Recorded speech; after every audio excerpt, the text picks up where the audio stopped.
안녕하세요. 자동남 시간으로 인사드리겠습니다. 저는 오토타임즈 김수환 기자고요. 제가 갖고 온 이번 달 주제, 기가 막힙니다. 아마 관심도 많을 것 같은데 바로 전동화 파워트레인 이야기입니다. 전기차는 아직 이르다? 아니다. 하이브리드 차 살 바엔 전기차 사는 게 낫다. 정말 갑론을박이 한창인 요즘인데요. 전기차, 하이브리드 차의 각각의 특징과 함께 가장 최신의 전기차 하이브리드 차, 앞으로 나올 전기차 하이브리드 차, 중고 전기차 하이브리드 차, 여기에 또 뭘 사야 될까? 정말 일목요연하게 자동남 시간을 통해서 빠르고 쉽게 설명을 해드리도록 하겠습니다. 시간이 없어요. 지금 바로 출발해 보시죠. 네, 전기차와 하이브리드 차 먼저 개념부터 살펴볼 필요가 있겠습니다. 둘 다 전기 모터와 배터리가 들어가는 거는 맞습니다. 하지만 하이브리드 차는 이 내연기관 엔진이 같이 개입을 해서 상황에 맞춰서 서로 영역을 나눠서 움직이는 거를 뜻하고요. 전기차는 말 그대로 순수 전기의 힘으로만 동력을 굴리는 거를 뜻합니다. 자, 그렇다면 이 현재 국내에서 판매 중인 대표 전기차와 하이브리드 차 한번 알아볼게요. 먼저 이 전기차 대표 주자, 국산차 중에서는 아이오닉 5와 기아 EV6를 골라봤습니다. 전기차를 고려 중인 소비자라면 이 두 차종 절대 빼놓을 수 없을 것 같아요. 자, 수입차 중에서는 테슬라 모델 3와 폴스타 2 두 대를 갖고 와봤어요. 테슬라의 장점은 역시 지능화된 오토파일럿, 반자율주행 기능, 그리고 넉넉한 주행 가는 거리와 함께 상식을 깬 실내 인테리어 구성을 꼽을 수가 있을 것 같네요. 라이벌, 즉 패스트 팔로워로 등장한 차, 바로 폴스타 2입니다. 외관은 절제된, 특히 단순함을 통해서 순수한 아름다움을 추구하는 디자인을 띠고 있습니다. 여기에 스칸디나비안 이 미니멀 실내 구성을 통해서 한결도 또 심플하면서도 세련된 맛을 지향하고 있죠. 독일 프리미엄 브랜드 라이벌도 한번 알아보도록 하죠. BMW 대형 전기 SUV iX가 있습니다. 벤츠는 플래그십 세단으로 받아칩니다. 바로 EQS가 주인공인데요. 진보적인 럭셔리라는 형태로 약간 물방울 모양의 상당히 라운드져 있는 차체가 시선을 사로잡습니다. 자, 이제 전기차 알아봤고 가장 현실적인 차로 각광받고 있는 하이브리드 차 한번 살펴볼게요. 대표 주자를 꼽자면 단연코 토요타 렉서스 계열이 아닐까 싶습니다. 토요타 중형 세단 캠리라든지 중형 SUV 라브4 하이브리드 등이 있습니다. 또 렉서스에는 가장 최근에 나온 신형 NX 꼽을 수가 있을 것 같아요. 이에 맞서는 현대차와 기아의 하이브리드도 만만치 않은데요. 투싼과 스포티지, K5, K8, 그랜저 등 정말 다양한 세그먼트 차종이 하이브리드를 또 탑재를 하고 있고 소비자 선택폭을 넓히고 있습니다. 그렇다면 앞으로 나올 전기차와 하이브리드 차는 어떤 게 있을까요? 먼저 전기차, 현대차의 두 번째 전용 전기차죠. 아이오닉 6 7월달 서울 모터쇼를 통해 한번 공개된 적이 있죠. 메르세데스 벤츠는 비즈니스 전기 세단 EQE를 출시할 예정입니다. 외관은 전기 플래그십 세단 EQS와 상당히 비슷한 형태를 띠고 있는데 차 크기가 조금 더 작고 E 클래스를 대체하는 녀석이기 때문에 확실히 판매량 면에서는 더 우월하지 않을까라는 생각이 들어요. 이에 맞서는 BMW, 요즘 진짜 전기 세단 정말 많이들 내놓는 것 같아요. 네, 7 시리즈의 전기차 버전 i7을 부산 국제모터쇼에 공식 데뷔시킨 적이 있습니다. 이외에 아우디는 Q4 e-tron을 3분기 국내 시장에 공식 출시하게 됩니다. 대중 브랜드도 한번 넘어가 보죠. 폭스바겐 순수 전기차 ID4 출시 임박했습니다. 하반기 빠르게 한국 시장에 갖고 올 예정인데요. 폭스바겐 ID 시리즈의 두 번째 제품이자 또 이 전기차 전용 MEB 플랫폼, 여기에 ID 패밀리카 컨셉2 중에 ID 크루즈라는 굉장히 등치 큰 그리고 좀 더 활용성이 높은 SUV 느낌이 나는 차를 기반으로 개발을 했습니다. 자, 이제 하이브리드 신차 하반기에 어떤 게 나올까? 르노 코리아 자동차가 유럽에서 호평받은 XM3 하이브리드를 하반기 출시합니다. 새 차는 4기통 1.6리터 가솔린 엔진과 전기 모터, 여기에 1.2kWh 리튬이온 배터리 조합으로 움직이고요. 최고 출력 약 150마력 정도가 예상이 됩니다. 신차 가격이 부담스럽다. 그렇다면 중고 전기차나 하이브리드로 눈을 돌려보면 어떨까요? 제가 KB차차차를 통해서 알아봤는데 매력적인 선택지가 꽤 많이 있었어요. 꽤도 아니야. 정말 많이 있었던 것 같아요.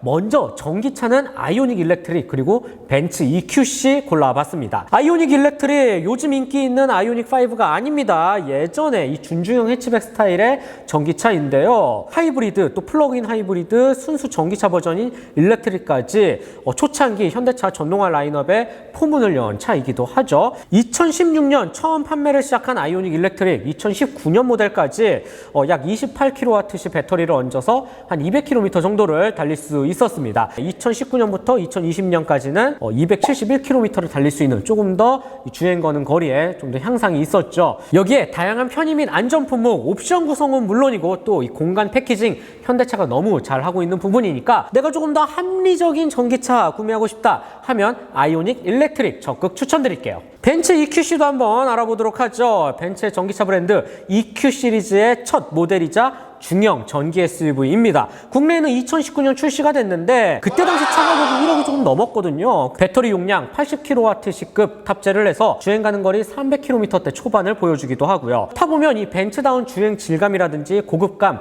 여실히 느낄 수가 있는데 중고차 가격이 정말 합리적이고 좋아요. 무려 지금 KB차차차 홈페이지 들어가면 6천만 원대의 매물들이 포지션이 되어져 있어서 혹하는데 좀 사볼까? 라는 마음이 충분히 듭니다. 중고 하이브리드 차는 전기차보다는 확실히 선택지가 많고 관리도 쉬워서 요즘 각광을 받고 있습니다. 그 중에서도 제가 추천드리고 싶은 차는 바로 코나 하이브리드입니다. 소형 SUV의 장점인 이 부담 없는 크기와 유지비를 앞세워서 하이브리드 차가 주는 갖가지 효율, 혜택까지 꼼꼼히 챙긴 아주 좋은 차가 아닐까라는 생각이 듭니다. 그만큼 정말 큰 돈 들이지 않고 실용적이면서도 경제적인 차를 굴릴 수 있다는 장점이 있는데요. 참고로 이 차 2020년식 기준으로 평균 2,500만 원대에 형성되어 있네요. 체급을 한번 높여볼까요? 이번에는 기아 K7 하이브리드를 추천합니다. 특히 2018년식 올류 K7 하이브리드가 꽤 마음에 들었는데요. KB차차차 100건이 넘는 매물이 있다고 해요. 평균 2천만 원대 중후반을 유지하면서 가격적 메리트도 정말 좋습니다. 중후한 외관과 또 중대형 이 세단이 보여줄 수 있는 넉넉한 크기, 또 남부럽지 않은 편의 품목까지 완벽한 하이브리드 세단이 되지 않을까라는 생각이 드네요. 수입차로는 토요타 중형 SUV RAV4 하이브리드가 있습니다. 하이브리드 장인답게 정말 안정화된 내구성 좋은 시스템이 맞물리고요. 2.5L 가솔린 엔진과 전기 모터가 밀어주는 힘도 꽤나 시원스럽고 좋습니다. 듬직한 디자인과 외관을 바탕으로 이 미국 시장을 공략하려고 만든 제품답게 이 넉넉한 공간과 실용성, 효율성도 갖춘 게 특징입니다. 참고로 2020년식 기준 3천만 원 후반대에 형성되어져 있습니다. 자, 그래서 전기차와 하이브리드차 지금 시대에 뭘로 사야 가장 최적의 답이 되지 않을까 많이들 궁금해하실 것 같은데요. 먼저 내가 자동차를 활용하는 패턴과 방법을 알아볼 필요가 있습니다. 장거리 출장이나 교회 나들이보다는 도심 속에서 자주 움직이는 차를 산다 하면 전기차를 노려보는 거 이제는 추천드립니다. 집과 직장 이 두 거점 사이에서 전기차 충전소 한 곳만 있으면 더더욱 강력 추천드릴게요. 충전 인프라 이제는 제법 완성도가 많이 갖춰져 있고 생각보다 이 확장 속도도 빠르거든요. 수도권이나 대도시에서는 이제는 웬만하면 쉽게 충전소를 찾을 수가 있기 때문에 걱정하지 않으셔도 되고 자동차를 가지고 멀리 움직이지만 않는다면 전기차 분명 좋은 선택지가 될 수 있습니다. 반대로 내가 지방 출장이 조금 잦거나 고속도로를 자주 이용하는 소비자 또는 주말마다 교외로 나가는 횟수가 많다고 하면 글쎄요 충전 부담이 있는 전기차보다는 하이브리드 차를 추천합니다. 전기 배터리가 떨어지는 상황에서도 신경이 덜 쓰이고 또 곧바로 주변 주유소에서 기름을 넣고 내연기관 엔진의 힘으로 달리면 되기 때문이죠. 그리고 또 가장 중요한 한 가지 사실이 있는데 바로 구매자의 마음가짐입니다. 충전에 걸리는 시간이 많이 줄었다고 해도 그래도 30분 이상은 아마 걸릴 거예요. 과연 이 시간을 내가 감내할 수 있느냐 하면 전기차 사면 되고 아니야 나는 주유소에서 2, 3분 기름 넣는 그것도 너무 답답해. 이런 충전에 대한 부담이 좀 있다면 하이브리드 차로 가는 게 조금 더 현명한 판단이겠죠.